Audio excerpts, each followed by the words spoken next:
Rumah Seni Budaya Singhasari itu didirikan dengan nama Kendedes Sari Budaya itu sejak tahun 1985. Kalau manggil tante gitu kok udah ke melondo-melondo gitu ya. Ke Belanda-Belandaan akhirnya karena ibu-ibu mereka juga masih lebih muda dari saya, udah panggil saya Bude aja ya gitu. Apakah penampilan Bude Sada setiap hari dengan batik?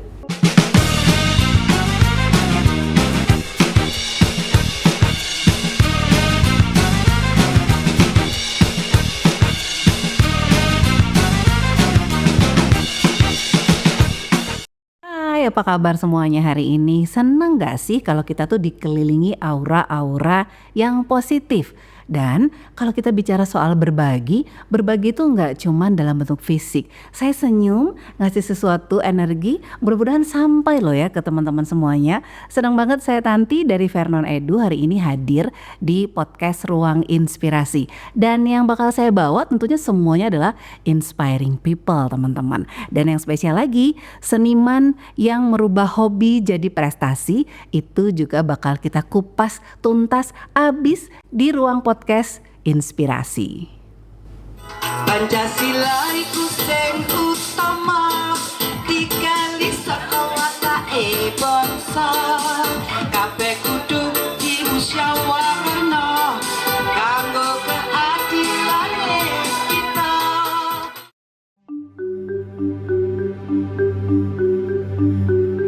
Sadana Devi adalah pemilik Rumah Seni Budaya Singhasari yang didirikan pada tahun 1985.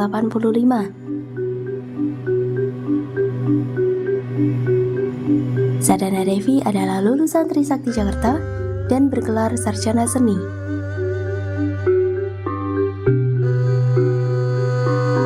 Sadana Devi mendirikan Rumah Seni Budaya Singhasari ini agar anak-anak muda terus melestarikan budaya Jawa.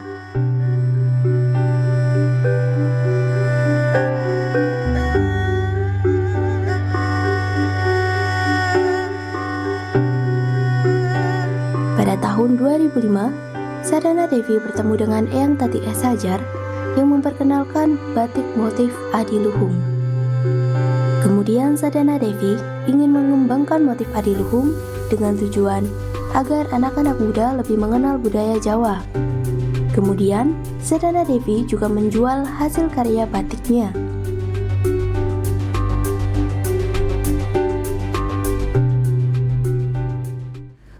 Kan, bener kan? Baru nonton cuplikan videonya aja udah seperti kecipratan banyak energi positif.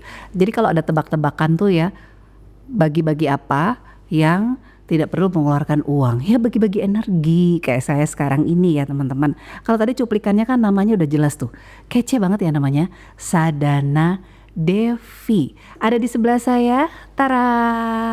Hai, apa kabar? Baik, puji Gusti, sehat. Udah nyampe energinya ke saya ya. Oke, namanya nih keren banget, Sadana Devi, tapi biasa mungkin orang-orang atau sekitar biasa panggil Bude Sada. Bude Sada.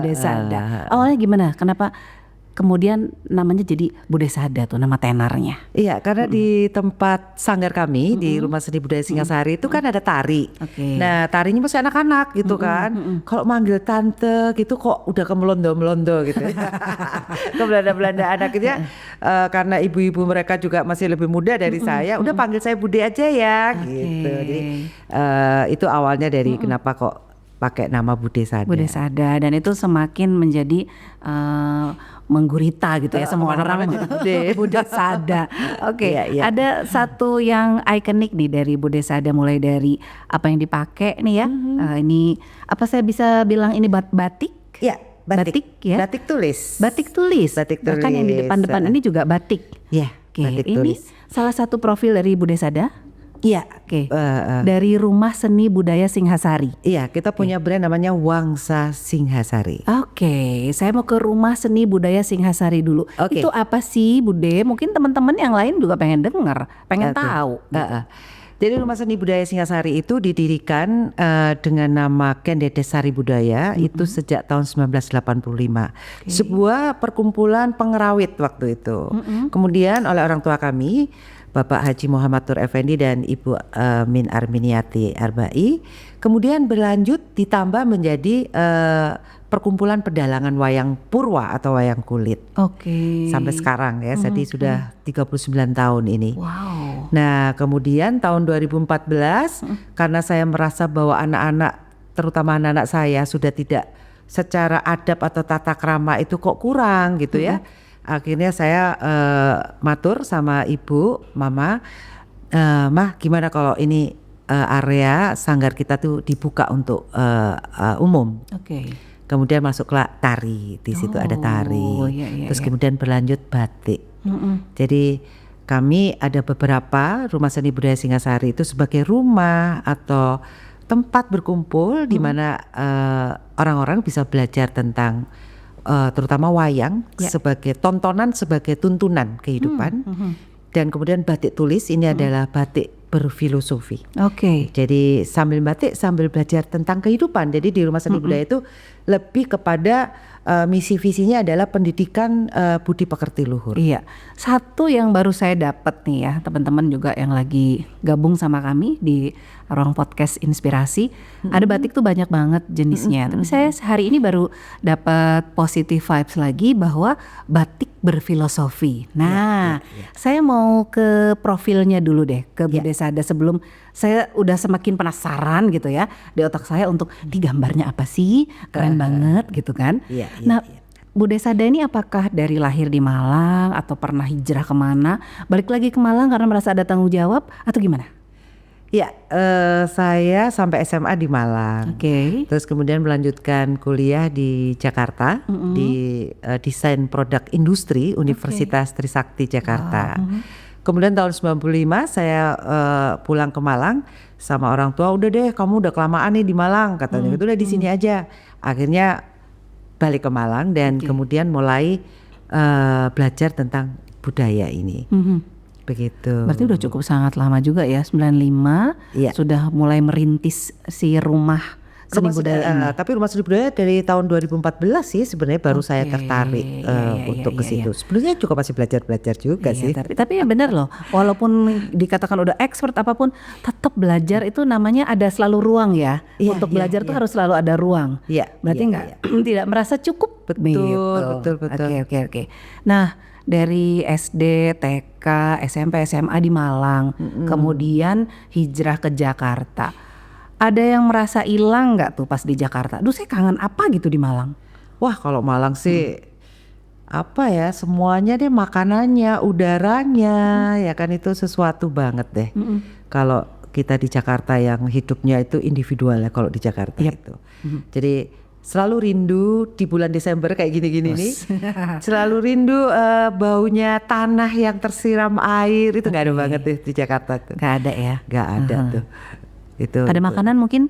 Wah, kalau makanan sih banyak. Pokoknya kalau udah pulang liburan gitu setahun sekali tuh udah dibikin daftar gado-gado, bakso, cuimi, rujak gitu ya. Belum jajanan-jajanannya, enak banget deh kalau Malang deh. Berarti misal nih ya Bude, kita kalau kita flashback, kan ada orang tua yang minta pulang dong ke Malang gitu. Misal tidak disuruh pulang, apakah Bude itu sudah tertarik, Bude Sadanya udah tertarik, saya bakal ngembangin, nerusin apa yang udah orang tua saya rintis? Enggak. Oh, tidak sama sekali. Karena Karena saya dulu di dunia vokal, jadi menyanyi kan. Beda pada waktu itu. Tapi karena di rumah itu ada satu gamelan cagar budaya. Jadi gamelan ini sudah ratusan tahun usianya. Kagungan maestro topeng Jabung Mbah Reni.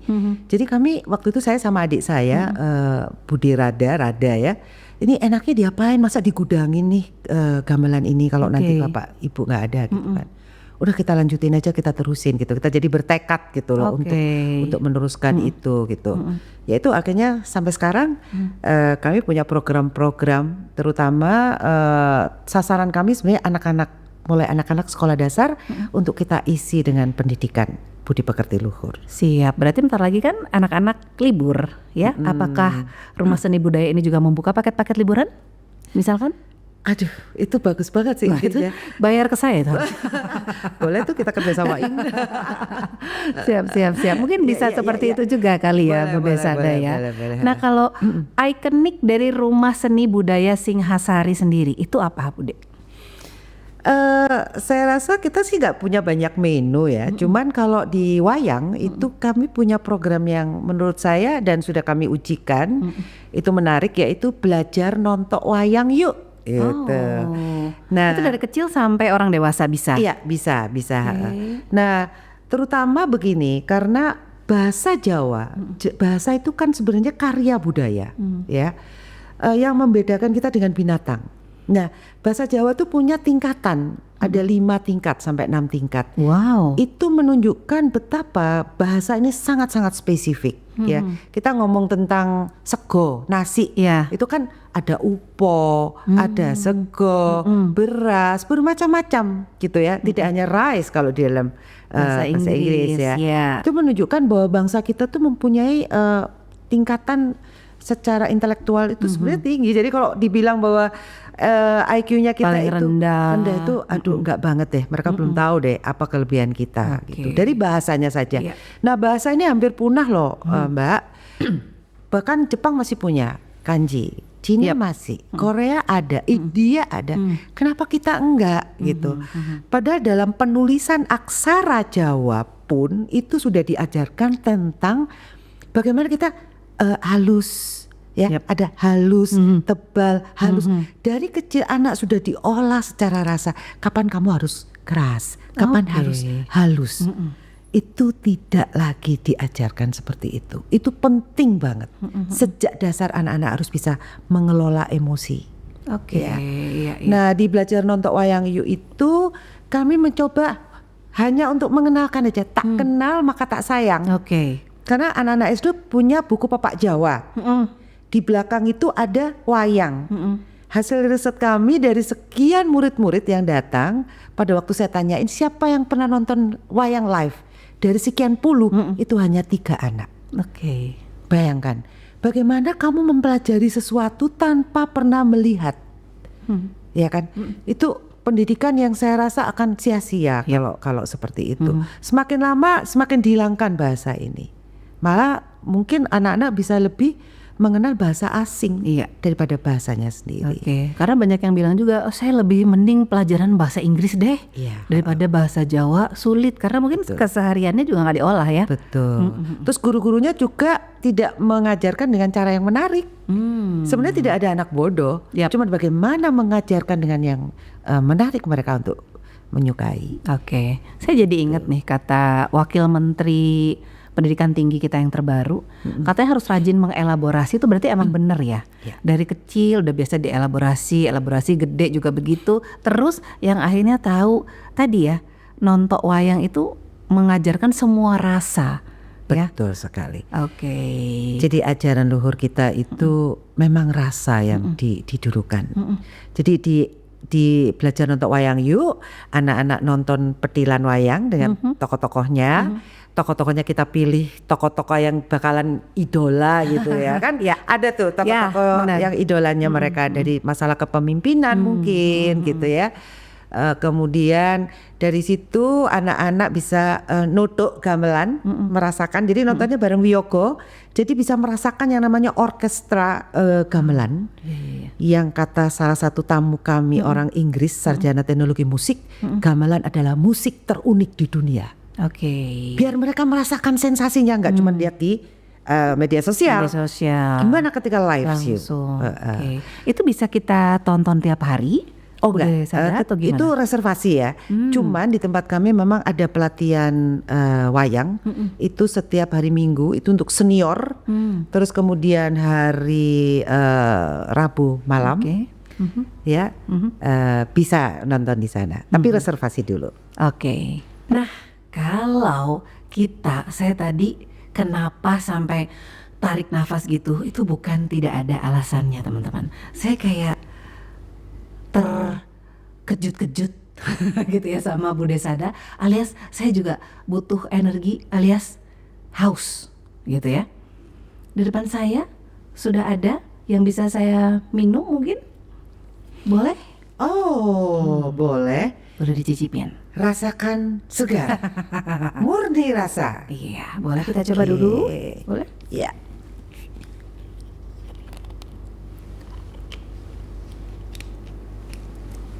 Nah, ini kalau ada efek nih ya teman-teman yang lagi nonton, kalau ada efek di sini saya udah kayak penuh halilintar gitu ya. Kalau di Budesada mungkin ini salju, kalau saya tuh yang halilintar. Gitu. Salju ketemu halilintar, emang nyambung ya. Hangat dong ya.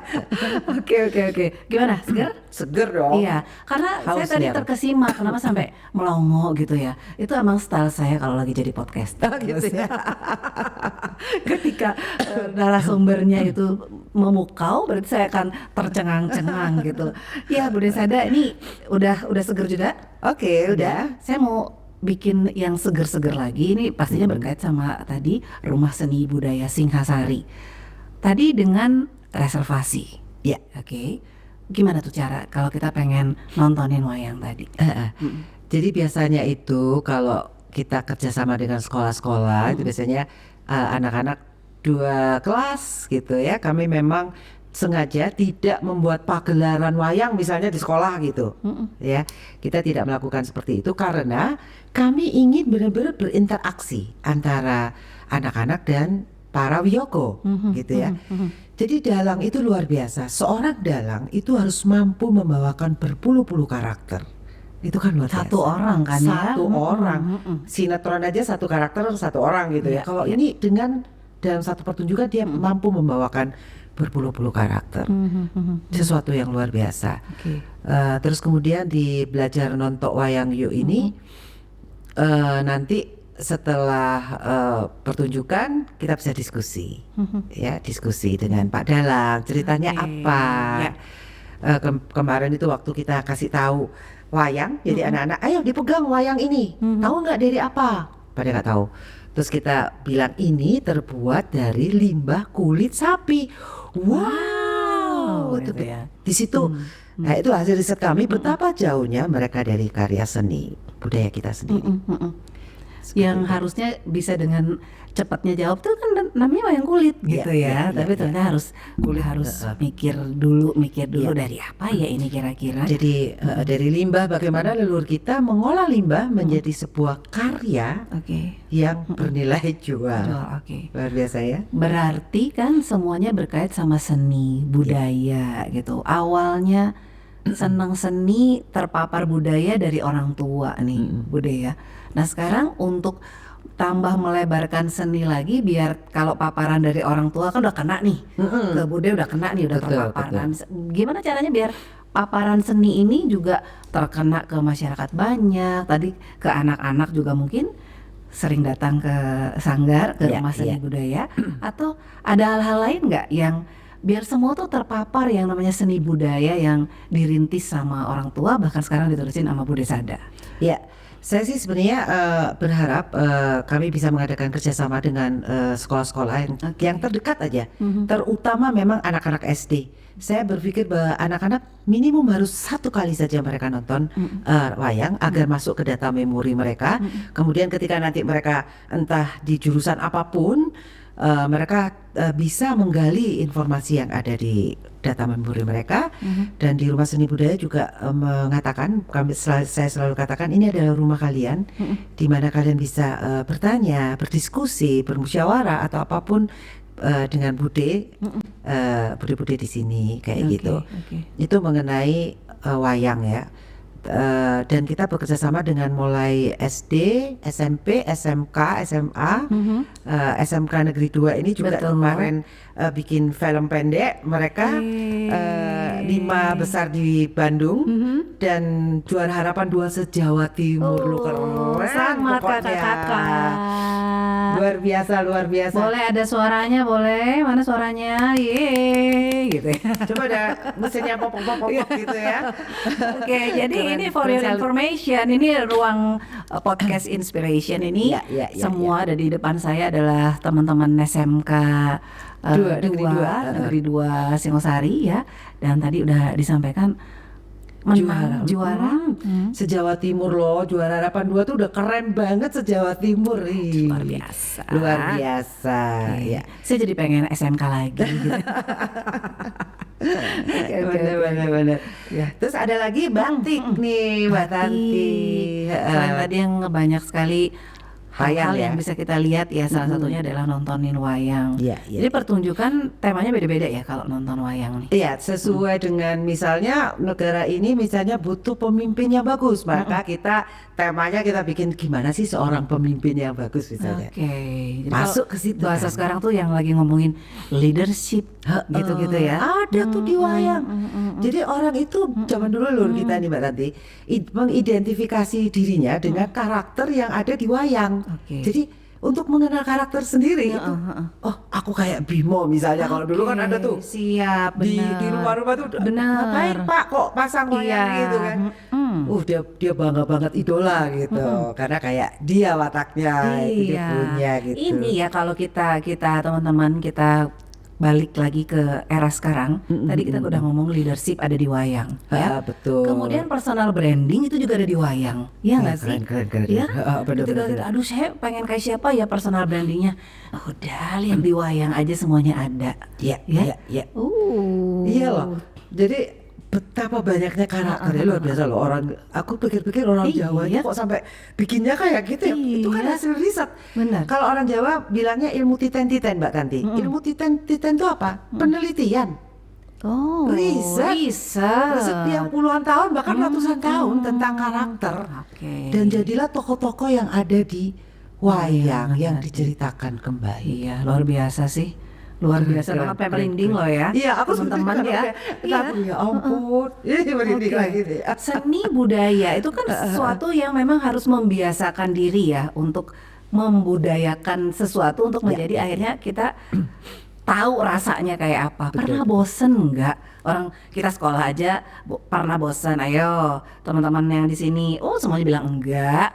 Saya tahu pasti pernah lah walaupun setitik itu bosan. Kalau belajar kayaknya spreading energi untuk seni budaya ini pernah bosen enggak sih? Jadi gini, budaya itu adalah hasil interaksi manusia dengan alam di mana dia tinggal. Ya, kemudian menghasilkan karya-karya. Jadi budidaya, daya adalah kekuatan dari budi. Budi itu apa dulu kalau zaman SD kan ini budi, budi anak yang apa gitu. Itu nggak tahu ya budi itu ternyata. Budi terdiri dari 3, cipta pikir, rasa perasaan, dan karsa atau kehendak. Jadi pikiran, perasaan, dan kehendak itu disebut budi. Jadi budaya adalah kekuatan dari budi ini tadi. Bisa menghasilkan budaya negatif atau budaya positif. Itu di pikiran itu kan ada yang negatif ada yang positif. Benar. Nah makanya kita mengajarkan budi pekerti yang luhur. Budi yang mengerti akan keluhurannya itu budi pekerti luhur. Cipta, rasa, karsa. Menghasilkan karya. Karya. Itu Nggak di situ. usah cari quote kemana-mana gitu ya panjang. Aduh saya nggak punya quote, cari bukunya. Udah panggil Bude Sada aja ya. Cipta, rasa, karsa, menghasilkan karya. Dan itu udah menjadi manusia-manusia yang positif. Iya. Iya, Suka itu dia. ya kalau kayak gini ya. Makanya kita disebut adiluhung Mbak Tanti. Adiluhung. Jadi budayanya harus budaya yang adiluhung.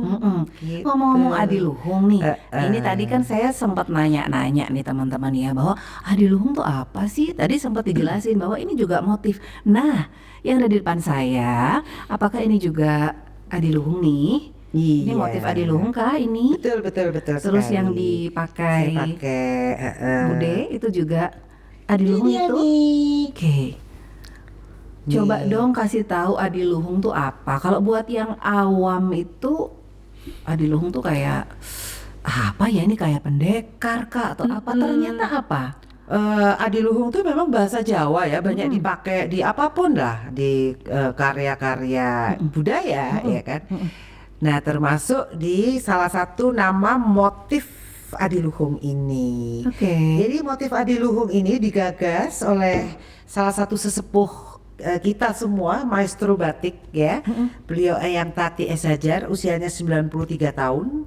Masih aktif, seorang konseptor dan menciptakan satu motif, banyak motif sebenarnya berfilosofi dan sudah dihak ciptakan.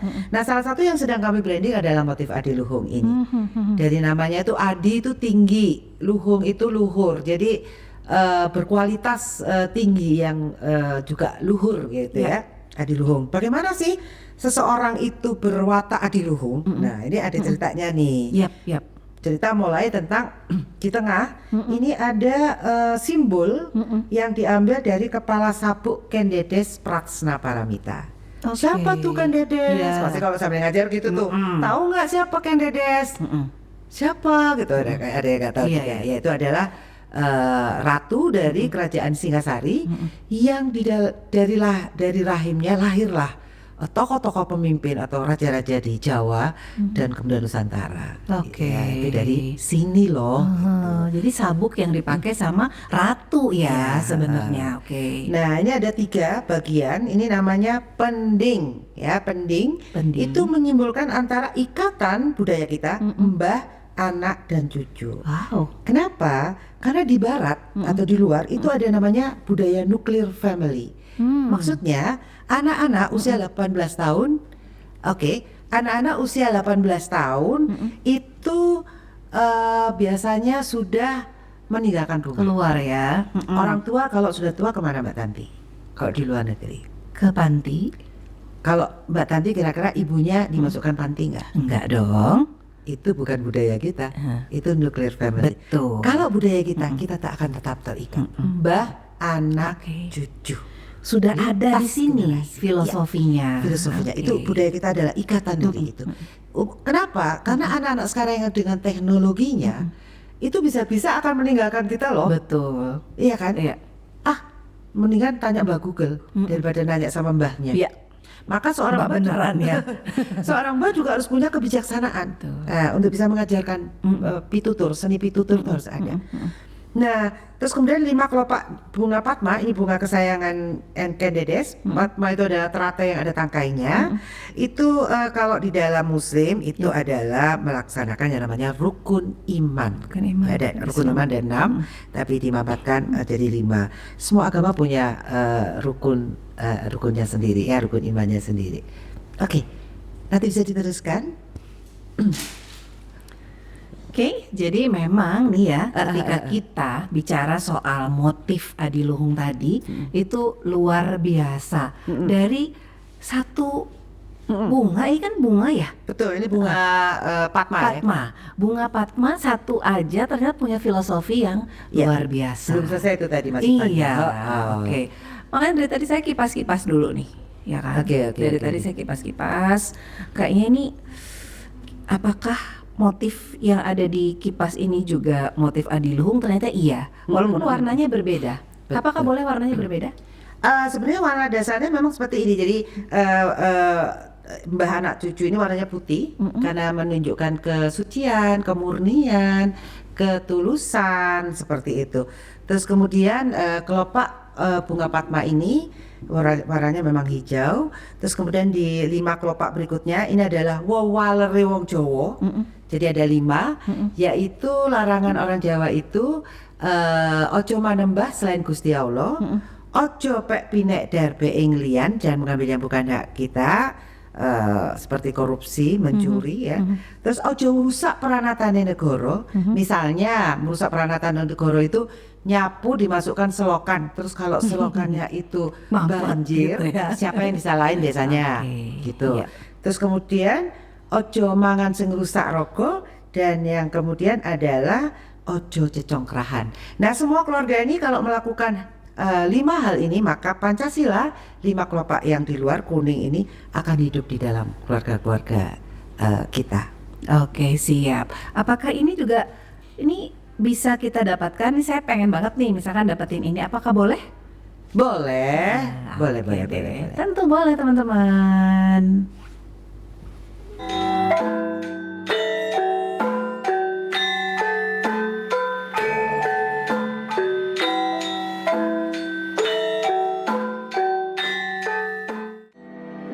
Di balik setiap produk, ada hobi yang menginspirasi, seperti membatik misalnya.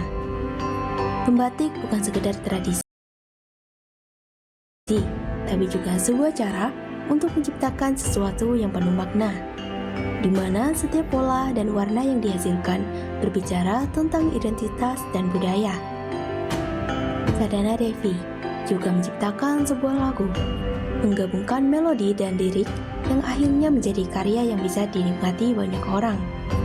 Dengan hobi itu, mereka tidak hanya berbagi cerita, tapi juga membuka jalan untuk mendapatkan penghasilan. Hobi yang menjadi penghasilan ini membuktikan bahwa apa yang kita cintai bisa membawa kita jauh. Ini adalah tentang bagaimana mengubah passion menjadi karya yang bisa dinikmati, dihargai, dan menghasilkan.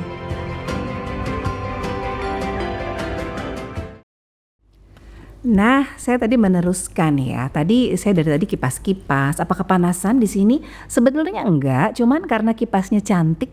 Jadi bawaannya aura saya tuh jadi cantik gitu loh kalau ada kipas-kipas pakai ini. Ini saya kayak tertarik deh buat bawa ini jadi oleh-oleh atau mungkin jadi souvenir. Dapetinnya di mana nih Bu Desada? Boleh nanti di Rumah Seni Budaya Singasari dan bisa menghubungi nomor telepon Yang berikut ini di bawah ya itu. 0818 Ini ada di sini. 0505 Oke. 7008. Oke, nanti tring langsung muncul. Oke. Tring, boleh diulangi sekali lagi, Bu Desada? 0818 0505 7008. Oke, masih ngomongin tentang batik motif adiluhung yang filosofinya luar biasa dan nempel banget. Awalnya itu adalah dari sabuknya Kendedes. Pratsma Paramita. Oke, Pratsma Paramita yang kemudian sampai ada ke ikatan keluarga anak cucu. Ya. Dan segala macam tuh ada gitu di sini. Ya. Oke. Berkait sama ini yang dipakai sama Bu Desada yang ada di sini. Apakah Bu Desada juga yang buat? Ya, ini adalah kebetulan karya-karya saya yang dipajang di sini. Tapi kami membentuk komunitas setiap hari Rabu ada batik Rabuan. Oke. Itu juga mengenalkan selain batik tulis tradisional, kami juga ada cap. Jadi mengajarkan cap. Kami juga menerima undangan kalau misalnya pengen belajar batik tulis dan cap. Cap kami tuh mobile, jadi bisa kami pindahin tuh, misalnya ke mejanya Mbak Tanti. Iya, Mbak Tanti tinggal ngundang temen. Oke. Ayo belajar yuk, bikin baju sendiri yuk, bikin selendang sendiri yuk, kayak gitu. Undang saja kami, nanti kami ajarkan. Wow, seru cara-caranya. banget ya. Jadi bisa untuk teman-teman yang kayaknya punya hobi membatik, terus mungkin nggak tahu hobinya apa gitu. Karena kadang ada yang hobi saya apa ya gitu. Iya. Mungkin bisa tadi mulai dengan bikin karya-karya batik. Karena kalau tadi saya ngobrol nih sama Bu Desada, salah satu hobi yang bikin tiga-tiganya ada Menstimulate. IQ, kemudian AQ, semuanya ada di SQ, heeh. SQ, kemudian semuanya ada di batik. Iya, Oke. iya, iya. Kalau hobinya Bu Desada sendiri, apakah dari lahir udah pengen membatik? Enggak juga, jadi ya dulu memang SD itu kita diajarin batik ya di SD Sang Timur waktu itu SD Oke, Katolik ya. ya. Terus SMA kita di UM waktu itu ada pelajaran batik, kita batik tapi tidak tertarik untuk membatik itu. Nah saya terkulik kenapa batik itu pada saat batik diklaim Malaysia tuh Mbak Tanti. Oh ya, ya. Saya heran kenapa kok dari Malaysia yang ngaku itu batik Punya punya dia gitu kan. Di situ saya mau akhirnya saya coba mencari kira-kira kenapa ya gitu kan. Oh batik itu kan mahal dulu. Batik tulis itu hanya diberikan dulu untuk eyang. Ya harganya waktu itu mahal loh. Betul. Zaman dulu tuh bisa 750.000, Yap. 1.400.000 ya zaman dahulu ya. Iya, iya. 30 tahun yang lalu. Apakah karena batik itu menjadi eksklusif dan hanya dimiliki oleh orang-orang tertentu sehingga akhirnya seniman-seniman batiknya yang saya dengar dari Pekalongan itu akhirnya menjadi TKI TKW di Oke. Malaysia. Yang akhirnya mungkin di sana dilihat mungkin ada yang berkegiatan kali ya. Wah, di sana wah ini duit nih cuan ini Iya, gitu kan. cuan-cuan gitu ya. Ini cuan ya. Akhirnya dibentuklah komunitas batik di sana gitu loh. Dari situ akhirnya saya coba untuk mengenalkan batik. Saya nemu waktu itu batik Madura. Kok murah ya batik Madura ya gitu. Saya coba ambil, kemudian saya jual juga tidak mahal. Akhirnya menyebar. Saya ingin setiap orang satu rumah paling nggak punya batik tulis supaya dia kenal apa itu batik tulis. Kan sekarang lagi tren tuh print ya. Batik print. Padahal beda banget. Jadi batik itu dari kata kababar ing titik. Dari titik dibabar, suatu seni melukis di atas kain dengan perintang malam panas. Jadi beda dengan print itu ya yang dicap mesin. Kalau ini memang karya lukis gitu. Dan semua bisa sebenarnya karena kita bisa ngeblat pola. Jadi misalnya ada gambar gitu di fotokopi di kertas baru disusun komposisi kayak gitu. Jadi sebenarnya semua bisa. Kalau nggak bisa pakai canting biasa misalnya, kita ada canting listrik juga yang lebih mudah. Jadi dipermudah lah untuk teknik dari melukis di atas kain ini. Berarti awalnya ke-trigger ketika batik mau diakuin sama negeri sebelah gitu ya. Benar. Kemudian jadi awal mula belajarnya di situ? Ya di situ kemudian saya punya semangat seperti itu ditemukanlah dengan Eyang Tati oleh salah satu teman di Dinas Pariwisata waktu itu. Tak temukan dengan satu Eyang di sama nih gitu kan. Akhirnya ketemu Eyang Tati itu. Beliau memang berjuang mulai dari kecil dari zaman penjajahan bahkan sudah membatik di keluarga beliau. Jadi ini ya akhirnya dari hobi yang menghasilkan tadi ya. Dari hobi, kemudian hobinya produktif dan menghasilkan dan akhirnya bisa menghasilkan pundi-pundi cuan-cuan juga tadi kan. Bude, kalau yang Bude pakai nih, ini kan coraknya ini sangat ya bisa dipakai sama Gen Z lah ya sekarang ya teman-teman. Warnanya seperti ini, tinggal dikasih pakai jeans gitu. Nah itu tuh berapa lama bikin? Ini kan tulis nih kan Bude ya.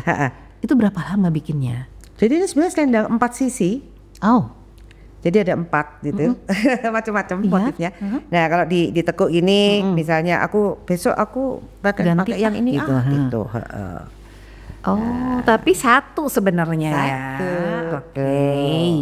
Bisa tak balik lagi itu, tapi beda lagi. Tadi satu nih ya teman-teman, sekarang 2. Ini buat tadi Senin, sekarang Selasa. Coba sekarang kalau hari Rabu bagaimana coba penampakannya? Sebenarnya ada yang itu 4 ini masih, ini warnanya beda ya. Tapi motifnya masih sama. Ya. Ini ketika kita ada di hari Rabu, motif ketiga, style ketiga, warnanya seperti ini. Wow. Udah beda lagi ya. Ini juga seperti itu. Jadi bolak-baliknya juga berbeda. Jadi nggak simetris kalau dipakai. Iya. Ya itu. Ya makanya bisa bikin sendiri. Ayo, nggak sulit kok. Berapa lama untuk bikin kayak gini? Sebenarnya bisa cepat atau bisa lama, tergantung dari kita. Jadi kan batik itu satu yang agak sulit pertama adalah gagasan, ide. Ketika kita meletakkan di satu kain, di situ kita harus sudah bersiap untuk masuk ke situ. Jadi kita mau bikin apa, itu udah ada tuh. Aku mau bikin selendang, gitu ya misalnya, atau bikin baju, misalnya bikin selendang. Selendangnya mau gimana? Terus kan saya tuh kenapa mau batik Mbak Tanti? Karena ada motif-motif berfilosofinya. Kalau cuman batik tok gitu, saya nggak mau. Karena apa? Awalnya begitu ya cara berpikir saya. Karena motif ini bisa saya pakai atau saya pergunakan untuk pendidikan budi pekerti itu tadi. Jadi saya tertarik di pendidikannya awalnya gitu. Akhirnya ternyata batik sendiri adalah sebuah proses yang menstimulir IQ tadi ditata letak, kemudian EQ. Setelah ditata letak ya, itu mungkin berapa jam lah gitu. Terus kemudian baru kita canting. Nah, kita canting tergantung banyaknya ini gambar kita, ya kan? Ya bisa beberapa jam lagi. Kemudian setelah itu diwarna, nunggu kering, dikunci. Kemudian setelah kering lagi dilorot namanya. Nah, setelah dilorot baru dijemur. Ya pada saat dijemur itu kadang-kadang warnanya tidak sesuai ekspektasi kita. Gitu. Disitulah kecerdasan spiritual kita itu manusia sudah berupaya, tapi Yap. ternyata alam menentukan yang berbeda. Kita harus bisa menerima. Yap. Karena ada beberapa tuh yang langsung disobek-sobek loh, beneran loh. Oh gitu. Nggak terima dia, nggak sesuai nih, nggak seperti yang aku mau, disobek-sobek. Nah berarti secara itunya belum, dia belum mampu. Haha. Berarti benar ya ketika kita kalau yang bisa membatik itu dia lagi diuji kesabarannya misalkan. Betul. Dan ternyata memang bukan cuman sabar ketika kita mentitik-titik si malam tadi ya, hasil pun bisa berbeda. Bisa berbeda. Saya pengen merah jreng ternyata merahnya gitu. Betul, Oke, betul. Iya. Wah, Iya. untuk pelatihan-pelatihan kayak gitu bisa di Rumah Seni Budaya Singasari? Iya, ada. Oke. Biasanya kalau pelatihan kita bidangnya nggak terlalu, kainnya nggak terlalu lebar supaya cepat nggak frustasi ya. Jadi kadang-kadang frustasi kan. Untuk yang Melatih dulu. sabar setipis tisu seperti saya, jangan dikasih kain lebar-lebar dulu ya. Iya. Oke, sambil kita lihat dulu yang satu ini. Nah, kalau yang satu ini Bude ya, bicara soal batik gitu ya. Batik itu kainnya kan tadi mulai dari kecil untuk bikin kayak gini nih. Saya bisa nggak sih sehari jadi? Bisa, nggak usah sehari, cuman berapa jam aja lah. Nyiapin kain, ini kita pakai cap, Oke. dicap aja, tek, udah. Habis itu kita warna, kita canting, kita warna. Ya 1,5 jam mungkin 2 jam lah selesai. Oke, berarti ini kita bisa dapat di Rumah Seni Budaya tadi. Kemudian untuk ini mungkin bisa dijelaskan juga di mana sih kita bisa dapat ini Rumah Seni Budaya batiknya tuh alamatnya ada di mana gitu. Ya, jadi batik Kuangsa Singasari ini kita bisa dapatkan di Rumah Seni Budaya Singasari di Jalan Raya Perusahaan 22, Pemesan Tunjung Tirto, Singasari. Oke, tadi saya ini udah beberkan nih kipas ya. Sekarang saya mau membeberkan pilih yang warnanya paling oke yang mana nih? Jreng Bude? ini dia. Yang jreng. sini. Ini juga nih. Oke, kita lihat dulu teman-teman. Oke. Jangan jatuh cinta sama batik, bukan sama saya. Kita cek dulu ya. Ya, batik itu adalah ciri khas atau identitas bangsa kita, jadi layak untuk kita punya. Kalau apalagi kalau kita bisa. Mungkin Iya. Bude bisa dijembrengkan. Oke, zaman dulu perempuan harus bisa membatik karena yang membuat ageman suaminya adalah si istri. Wow. Buat Nah, tuh kan selalu ada Padma. Iya. ini dia, adiluhung. Adiluhung. Tuh. Ini selendang ya, selendang yang dipakai begini. Kalau yang ini motif apa di atasnya Adiluhung Nina yang atas ini, Bude? Oh ini. Ini pending kan? Pending yang di tengah tadi. Oke. Ini pending nih saya buat seperti ini. Terpisah gitu ya. Terpisah. Ini juga pending. Ini ya, ini tadi satu sisi selendang ini ya. Nah ini beda lagi selendangnya. Sisi yang berbeda. Wow. Ini bisa untuk baju juga kan satu kain gini? Saya rasa bisa. Bisa Kemarin juga, ya? Bisa bikin baju nih Bisa katanya ini. gitu. Karena ini 2 meter, 2 meter kalau nggak salah. Iya. 175 ya. Dan yang spesial lagi teman-teman di podcast Inspirasi ini, Ruang Inspirasi, lihat deh, satu baju itu nanti kalau kita udah jadi bajunya itu bolak-balik tuh kepake. Ya Iya, kan bisa betul. dibilang ke penjahitnya ya. Jadi bajunya sama tapi bolak-balik kepake. Iya, Oke. betul. Oke, wow, keren banget. Oke. Jadi kayak pengennya tuh setiap orang mungkin pakai batik atau seminggu sekali ada yang berseragam batik. Mungkin kedepannya Bude pengen kayak gitu atau gimana? Ngelihat di Pulau Jawa dulu deh sebelum ke Indonesia secara umum gitu. Batik tuh menjadi sangat-sangat membudaya. Ya gitu. Jadi batik itu dulu kegiatan para putri-putri untuk belajar tentang kehidupan. Jadi zaman dulu tuh nggak ada sekolah formal, Mbak Tanti. Mbak Tanti. Sekarang tuh kan sekolah tuh formal. Yap. Ya. Kalau dulu yang penting bahwa mereka memahami tentang bagaimana hidup, apa tujuan hidup, itu ada di belajar batik ini yang berfilosofi. Ya. Ya, terus? Oke. Jadi seharusnya batik adalah menjadi salah satu pendidikan, metode pendidikan budi pekerti luhur. Saya rasa itu, ya. Ya, nah kalau ke depannya Bude pengennya kayak apa? Karena ini tadi sudah mencoba untuk terjun, memaparkan banyak batik juga, memaparkan bukan cuma batik ya, bahkan seni dan budaya. Sudah ya spreading energi lah ke banyak pihak. Kedepannya sih pengennya kayak apa sih yang ada di impian Budaya Sada tuh? Duh, saya tuh pengennya gini gitu, gimana kira-kira?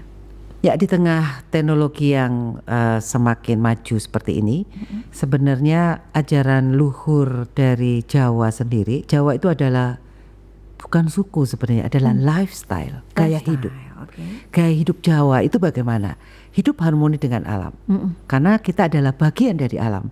Jagat cilik atau mikrokosmos bagian dari jagat ageng, jagat besar atau makrokosmos. Jadi leluhur kita sudah paham tentang hukum energi itu, ya. Jadi ini suatu ajaran yang harusnya disampaikan itu melalui apa? Yang kita punya ya melalui wayang. Nah, kita berharap semua seniman wayang, para dalang mempunyai kreativitas untuk mengenalkan kepada generasi-generasi muda dengan bahasa kekinian. Ayo masuk dulu, masuk ke alam mereka, kemudian anak-anak kita ajak, dan kemudian kita bekerja sama dengan SMK Negeri 2 ini juga.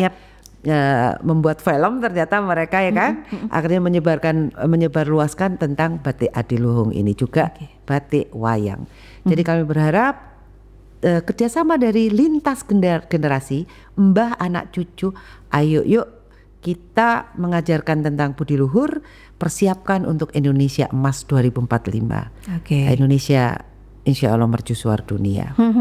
Karena berarti nggak cuman teknologinya aja yang harus kita gempur gitu ya, tapi di balik itu untuk menuju ke teknologi juga kita harus punya cipta, rasa, karsa dan karya tadi ya. Betul sekali. Jadi satu rasa yang whole package nih teman-teman, yang keseluruhan, yang kayaknya kalau didengerin tuh kadang apa sih gitu kan. Betul.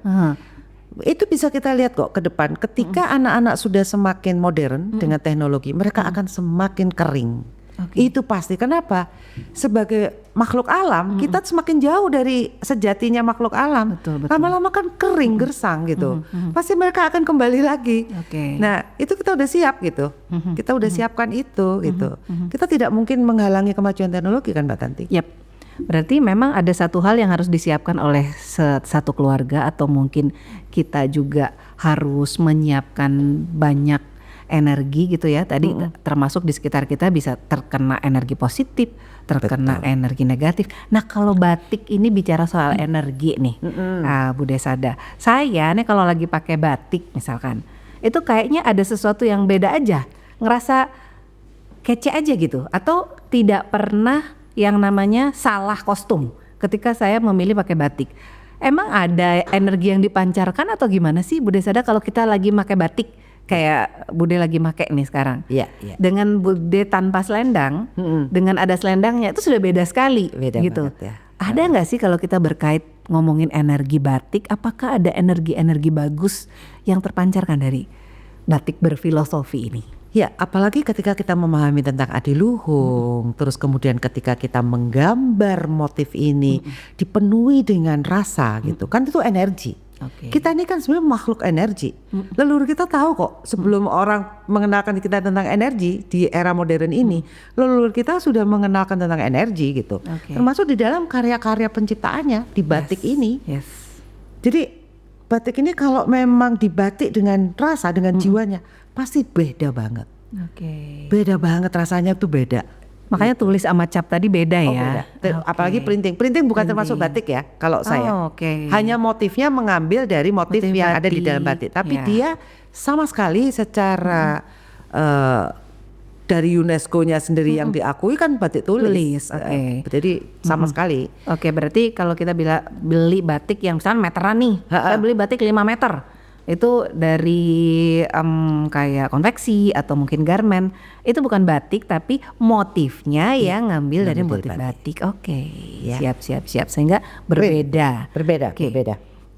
Adiluhung ini apakah sama rumah seni budaya itu diajarkan juga dari anak-anak kecil filosofi ini, atau ada nggak sih step by stepnya? Kalau kecil-kecil berarti filosofinya tentang ini, nanti remaja filosofinya tentang ini, dewasa dan selanjutnya ada filosofi, ada step-stepnya gitu atau enggak? Adiluhung adalah yang paling dasar karena ada kayak misalnya paripurna. Paripurna itu untuk orang-orang sepuh yang sudah paripurna. Harus bagaimana seseorang yang sudah sebagai orang tua. Orang tua itu bukan sekedar tua secara umur, tapi orang yang bisa dituakan. Betul. Itu ada batik paripurna? Ada beberapa gitu. Tapi memang kami tidak keluarkan itu karena pangsa pasar kami, sasaran kami yang kami sasar sementara ini adalah anak-anak muda. Jadi kami ajarkan ini aja sesuatu yang umum mereka bisa tahu. Kalau itu terlalu dalam gitu masih. Dan sekarang ini mungkin juga Bude pernah dengar ketika teman-teman Gen Z itu kalau ngomong aku udah cantik paripurna, itu maksudnya mereka tuh kan udah maksimal gitu ya. Nah mungkin kata-kata itu yang sebenarnya di batik itu udah tingkatan paling high level gitu ya. Paripurna kesadaran paripurna yang udah high level. Yang bagaimana sih sebenarnya seseorang itu. Bahkan di situ ditunjukkan bahwa semakin kita berisi ya semakin harus menunduk. Bukan gini ya? Bukan salah ya. Lambangnya itu pakis. Pakis tuh kalau muda itu keras, tapi semakin tua dia semakin merunduk. Itu motif paripurna. Sayang saya nggak bawa di kesempatan kali ini. Iya, saya menarik lagi ada di belakangnya Bude Sada dari tadi. Saya tuh sebetulnya udah nahan-nahan nggak fokus ke sana, tapi itu ada gambar Sri Kandi. Ya. Nah, apakah bisa juga bahwa kalau batik Padma tadi kemudian ada dikombin dengan Sri Kandi atau yang sosok profil-profil yang lain gitu gimana? Ya, itu imajinasi dari para senimannya aja. Saya mengambil Sri Kandi karena memang jiwa Sri Kandi ya seseorang yang jiwanya juga penuh dengan etos-etos kesatria ya. Kesatria itu tidak hanya seorang perempuan tapi tidak hanya laki-laki tapi perempuan di wayang pun dietaskan Sri Kandi. Kemudian saya ini pending itu ada di ini ya. Kayak mahkotanya ya. Betul. Terus kemudian jadi sulit ya. Nah ini wadah panahnya, ini sasarannya saya kasih adiluhung. Wow. Jadi kita memang menyasar, memanah, membidik tepat gitu ya. Seperti itu. Nah teman-teman, terutama Gen Z, kita gen apa ya? Saya gen apa? Nah ini jangan mau kalah, lihat deh semangatnya dari awal, tengah sampai mau ke akhir itu Bude Sada tuh luar biasa. Berarti teman-teman yang mager sedetik luar biasa lagi aktivitasnya gitu ya. Mager tuh boleh gitu ya, tapi jangan terus menerus begitu. Nah batik tadi udah, kita ngomongin batik itu nggak ada habisnya ya, karena memang kalau bicara soal batik, yang saya tangkap dari awal semuanya berfilosofi. Pengennya batik yang berfilosofi. Kalau satu kata deh bicara soal batik Padma, kemudian batik Adiluhung dulu deh. Satu katanya apa untuk batik Adiluhung? Saya harusnya nanya ke Mbak Kanti. Apa dong? Kalau saya satu kata karakter. Oke. Ya sekarang saya nanya, boleh kan? Boleh deh. Kok saya bisa jawab? Karakter, karena batik Adiluhung ini kayak center gitu ya. Biasanya kan motif batik tuh cukup banyak gitu kan. Kalau ini jebret gitu, bukan bulu tangkis ya. Jebret gitu langsung Adiluhung nih. Gitu. Jadi buat saya ini batik yang memang karakter. Iya, betul sekali. Jadi kita kan kadang-kadang tahu ya Cirebon tuh apa? Awan itu yang model-model awan. Megamendung ya. Megamendung ya. Cirebon. Itu ada parang gitu. Saya ingin bahwa ini ada selalu menonjol gitu. Ini ya berarti Mbak Tanti bisa menangkap apa yang saya lagi brandkan gitu ya, brandingkan gitu ya. Nah itu kalau satu kata berkait sama batik Adiluhung. Satu kata berkait sama Rumah Seni Budaya Singhasari. Apa Budi?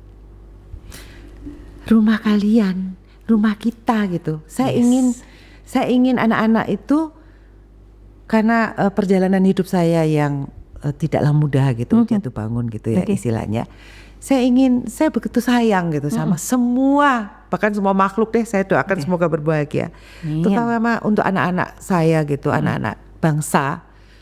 Kalau kalian mempunyai masalah apapun di dalam kehidupan, sepanjang Bude masih hidup, ini adalah rumah kalian. Ini adalah rumah kalian gitu. terima kasih sekali. Satu atmosfer di tengah padang pasir ya teman-teman, ketika kita merasa saya sendirian, saya tuh nggak bisa. Jadi kalau dengar kayak gini, ini menjadi kayak rumah ya. Dan saya merinding nih. Tahan, Tanti, tahan. Ini jadi kayak rumah kita. Filosofi yang benar-benar memang singkat, padat, jelas, dan itu bukan, saya bilang bukan mau ngomong lagi ke hati, tapi mak jelep tuh memang bener banget ya. Udah ke seleperan apa saya dari tadi, karena ternyata ketika kita ngomong dengan bahasa yang dari dalam bahwa Rumah Seni Budaya Singhasari adalah rumah kita, rumah teman-teman, rumah saya, itu yang diinginkan oleh sang pemilik yang juga seorang budayawan yang membagi energinya untuk kita di ruang podcast inspirasi ini. Thank you Bude Sada. Terima kasih banyak Mbak Nanti, terima kasih untuk semua anak-anakku. Semoga kita diberikan keselamatan dari awal hingga akhir yang kita lakukan, dan tercapai semua misi dan visi hidup kita semua secara optimal. Amin, amin, amin. Doa saya selalu. Oke, aduh saya jadi harus nyiapin tisu ini ya.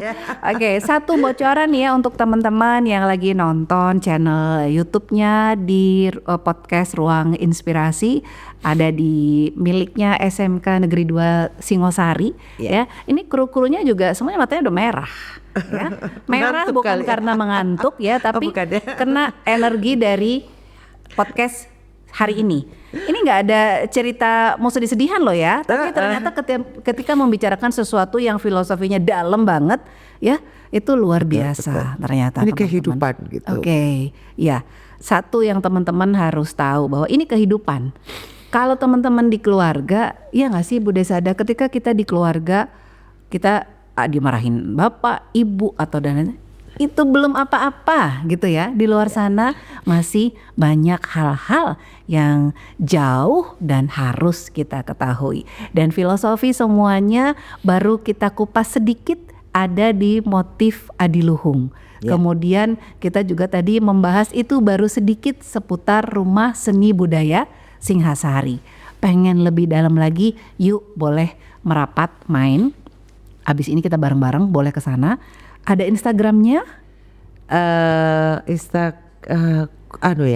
Tidak terurus nih kalau untuk media sosial kami. Oke. Jadi mending langsung ke sana aja, Sana aja ya. Oke, boleh di spill sekali lagi, Bude Sada, ada di mana? Ada di Google juga. Ada beberapa kegiatan yang bisa dilihat di mapnya ya, di Google Map. Rumah Seni Budaya Singhasari di Jalan Raya Perusahaan nomor 22, Tunjung Tirto, Singosari.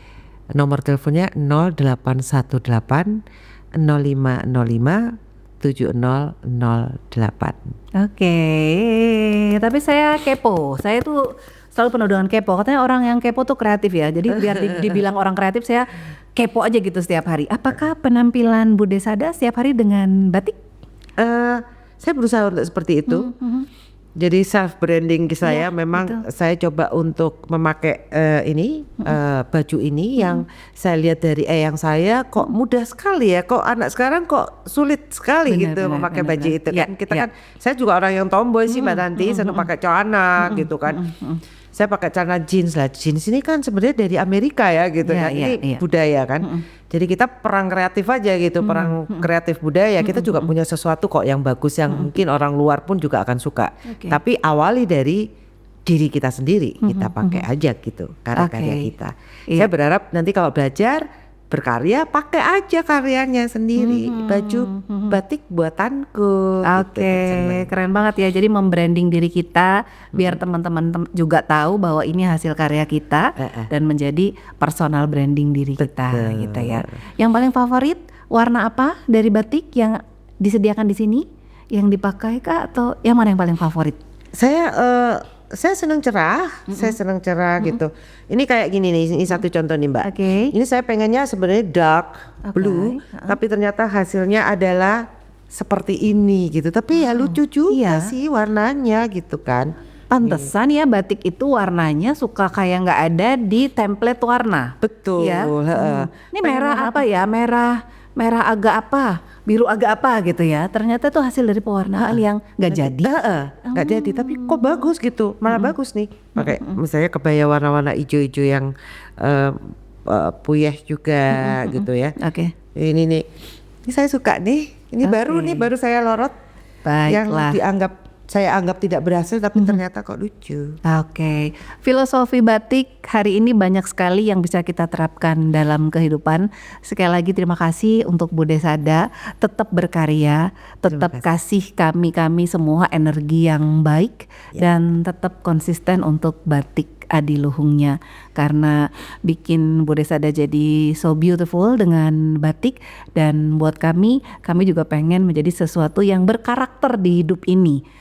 Entah itu karakternya seperti apa, asalkan karakternya positif, tentu itu akan jadi energi yang positif buat kita semuanya.